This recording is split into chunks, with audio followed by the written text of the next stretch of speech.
Assalamualaikum warahmatullahi wabarakatuh. Shalom, Om Swastiastu, Namo Buddhaya, Salam Kebajikan, Rahayu, Rahayu, Rahayu.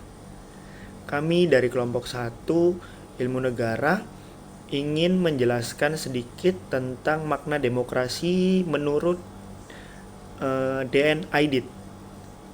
Berikut penjelasan dari kelompok kami mengenai makna demokrasi menurut DN Aidit.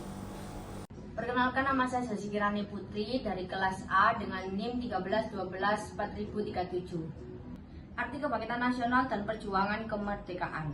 Kebangkitan nasional Indonesia dimulai pada 20 Mei 1908. Dipelopori oleh Dr. Wahidin Sudirohusodo melalui perjuangan mendirikan organisasi dan usaha pendidikan. Perjuangan menuju kemerdekaan berfokus pada upaya mencerdaskan bangsa, di antaranya dengan mengirim pemuda belajar ke Eropa. Walaupun belajar ke Barat, realitasnya Indonesia tidak mendapatkan manfaat maksimal dan pengetahuan Barat karena adanya diskriminasi dan kolonialisme. Resistensi terhadap kolonialisme, perlawanan intelektual dan organisasi muncul karena ketidakpuasan terhadap pelakunya orang Barat.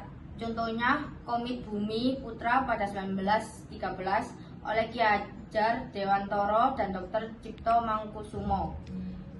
Kolonialisme dianggap menindas, mengajarkan teori tanpa praktik yang sesuai dan merendahkan bangsa Indonesia. PKI dan sejarah kebangkitan nasional. Berdirinya PKI dianggap sebagai bagian dari sejarah perjuangan rakyat Indonesia. PKI tidak hanya memperjuangkan kepentingan kelas pekerja, tetapi juga dianggap melanjutkan semangat kebangkitan nasional sejak 1908. Perjuangan PKI mendasarkan teori Marxisme Leninisme bertujuan menghapus penindasan manusia dan mencapai perdamaian dunia. Perkenalkan, nama saya Muhammad Aris Wahyudi dengan NIM 13124000023 dari kelas A. PKI dengan partai-partai lain menurut Dipa Nusantara Aidit. Di dalam kehidupan bermasyarakat, pasti terdapat bermacam-macam partai. Setiap kelompok golongan bisa saja membuat partainya sendiri sebagai organisasi partainya atau organisasi politiknya. PKI berpendapat bahwa banyaknya partai di Indonesia yang bermacam-macam.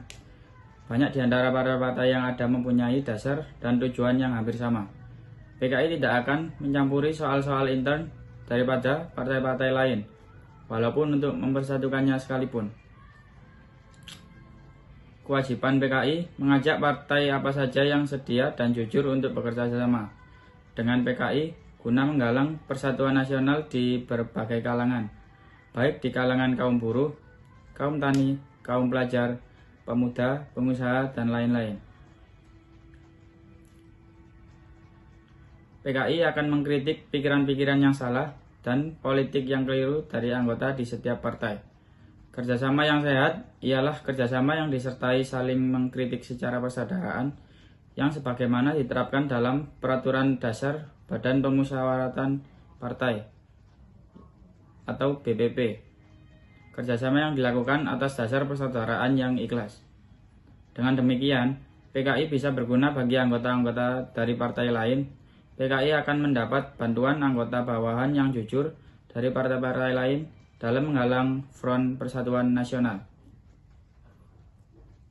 Banyak bukti menunjukkan bahwa kepentingan beberapa pemimpin atasan dari banyaknya partai langsung bertentangan dengan kepentingan anggotanya. Tetapi ada saja pemimpin atasan dari berbagai partai yang menekankan keinginan yang sewajarnya daripada anggota bawahannya. Dalam mengusahakan adanya kerjasama dengan partai-partai lain, PKI tidak akan membiarkan keadaan yang pincang ini berjalan lurus dan akan mengadakan kritik yang ditujukan kepada mereka yang bertanggung jawab. Halo, perkenalkan saya Jessica Angelina Patricia Toibola dengan NIM 13124000049. PKI atau Partai Komunis Indonesia adalah partai politik yang didirikan pada tahun 1920 dan berideologi komunis Marxisme. PKI berjuang untuk mencapai revolusi sosial di Indonesia dan menggulingkan sistem kapitalis yang dianggap tidak adil. Tujuan utama PKI adalah mendirikan negara yang berbasis pada sistem sosialisme dan komunisme. PKI sendiri memiliki pengaruh yang kuat di Indonesia pada periode 1950-an hingga 1960-an. Terutama melalui dukungan kelas buruh dan petani yang merasa ketidakadilan sosial. Pada masa itu, ada beberapa partai yang mengaku memiliki dasar ideologi yang sama dengan PKI, yaitu Marxisme. Salah satunya adalah Partai Sosialis Indonesia atau PSI, yang meskipun berbeda dalam pendekatan dan strategisnya, memiliki ideologi sosialis yang sejalan dengan Marxisme. Ada pula beberapa kelompok kecil yang mengklaim bahwa mereka juga berlandaskan pada prinsip-prinsip Marxisme. Dasar Marxisme dalam konteks ini merujuk pada pemikiran Karl Marx yang menekankan pentingnya perjuangan kelas, penolakan terhadap sistem kapitalis, serta penghapusan kepemilikan pribadi atas alat-alat produksi. Marxisme yang mengedepankan pembentukan masyarakat tanpa kelas, di mana kepemilikan bersama atas sumber daya ekonomi menjadi hal utama. Dalam konteks PKI dan partai-partai lainnya yang berlandaskan Marxisme, beberapa persamaan yang bisa ditemukan yaitu yang pertama, tujuan sosial.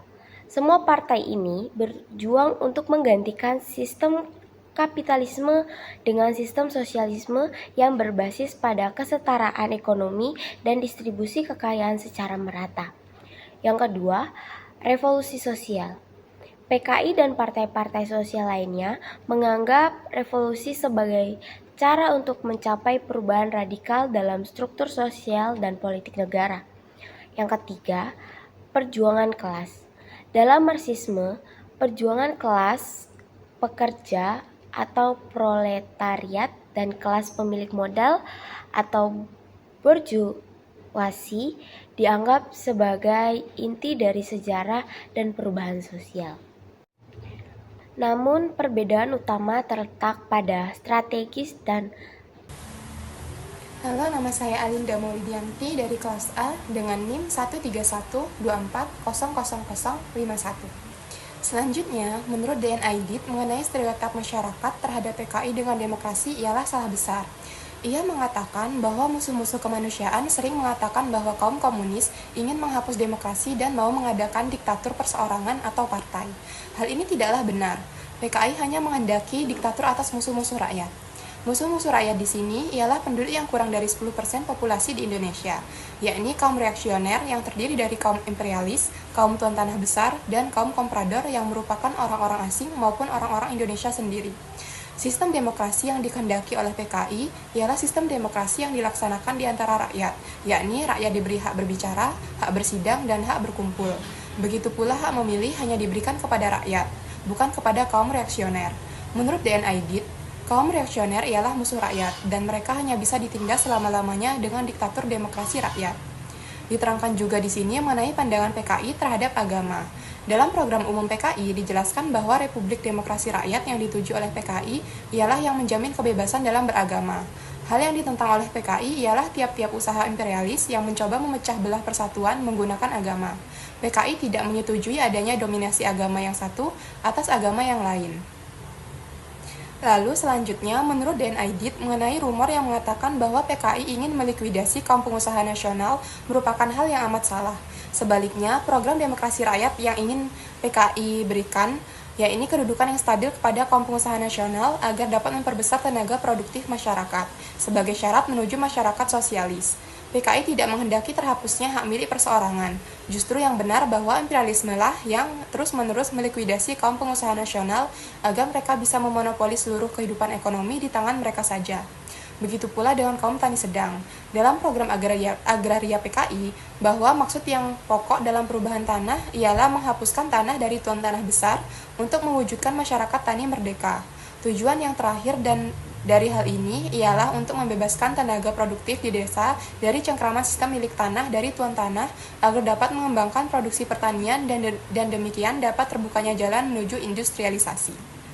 Perkenalkan, nama saya Barawai Saputra dengan NIM 131240019 dari kelas A.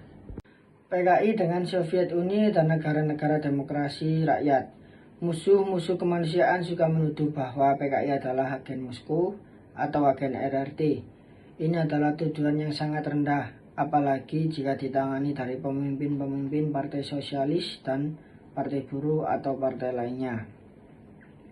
Amerika tidak bisa memegang role yang berarti dalam masyarakat. PKI adalah partai yang demokratis, dan secara demokratis pula tiap-tiap politik partai ditentukan oleh PKI sendiri.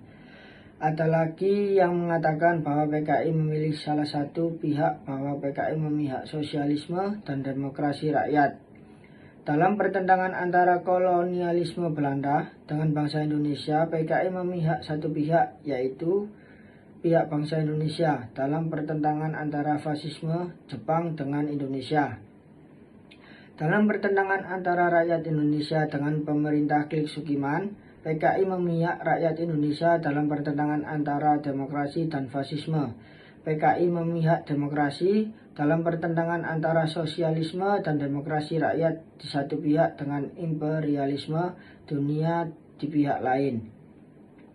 PKI memihak satu pihak, yaitu pihak damai. PKI tidak mencoba-coba untuk berada di antara dua pertentangan ini. PKI tidak mencoba-coba untuk duduk di antara dua kursi. PKI tidak netral dan tidak mencari jalan ketiga. Netralitas hanyalah kamuflase belaka dan jalan ketiga tidak ada. Oleh karena itu, PKI berpendirian bahwa rakyat Indonesia harus berorientasi ke Soviet Uni yang sosialistis dan bukan berorientasi ke Amerika yang imperialistis. Bahwa kelas buruh bisa memenuhi kewajiban sejarah dalam negara rakyat Jepang demokratis, di mana parlemen dan badan-badan negara lainnya diperbarui, artinya diberi isi yang benar-benar demokratis secara disusun sesuai dengan keinginan rakyat. Perkenalkan, nama saya Matthew William Talakua dengan NIM 13124000034. Ini saya akan membahas tentang Partai Komunis Indonesia atau yang bisa disebut PKI dalam konteks kepentingan nasional dan tanah air. PKI berusaha meyakinkan pembaca bahwa mereka adalah partai yang sangat nasionalis dan selalu memperjuangkan kepentingan rakyat Indonesia.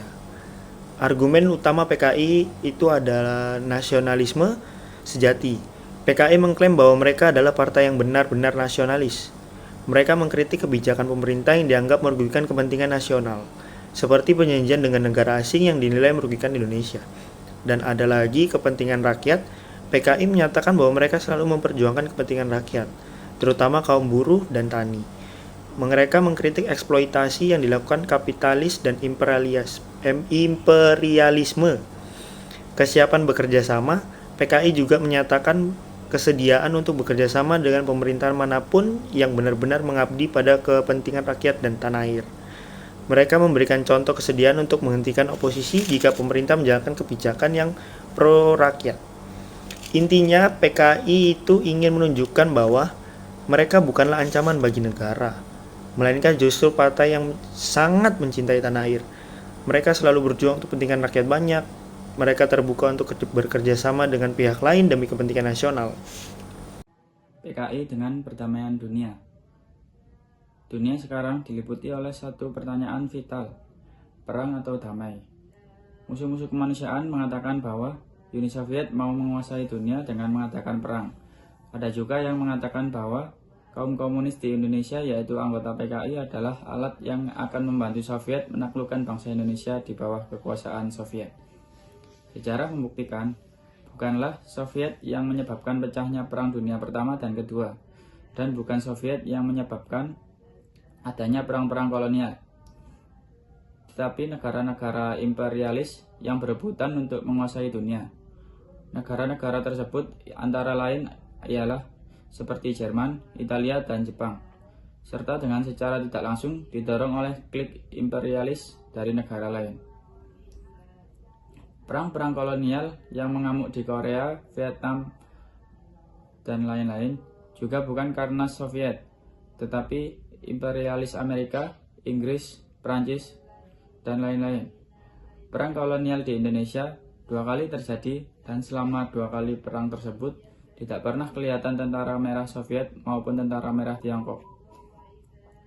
Tetapi imperialis Belanda lah yang menyebabkan 2 kali perang kolonial terhadap rakyat Indonesia, dengan dibantu oleh imperialis Amerika dan Inggris. Soviet, Amerika, dan Inggris telah dibikin persetujuan yang dimaksudkan untuk menjamin perdamaian dunia, dengan membantu pembentukan Perserikatan Bangsa-Bangsa untuk memperkuat persetujuan yang ada.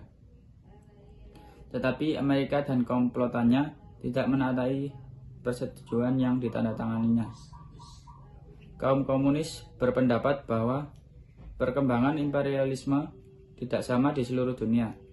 Dari sinilah mengapa negeri-negeri yang sistem politik dan sosial ekonominya berkelainan, kaum komunis di seluruh dunia termasuk di Indonesia hanya membutuhkan perdamaian, sama sekali tidak membutuhkan perang. Karena hanya dalam perdamaian sosialisme dan komunisme dapat dibangunkan. Keinginan untuk damai adalah sangat besar pada rakyat Indonesia. Pengalaman 2 perang kolonial Belanda dan pendudukan fasisme Jepang lebih meyakinkan rakyat Indonesia akan perjuangan untuk perdamaian. PKI yakin bahwa perjuangan rakyat Indonesia untuk mencapai perdamaian abadi pasti akan mengalahkan perang Amerika. PKI berseru pada tiap-tiap putra Indonesia supaya secara aktif membela perdamaian. Ya, begitulah penjelasan tentang makna demokrasi menurut DN Aidit dari kelompok kami. Sekian dan terima kasih.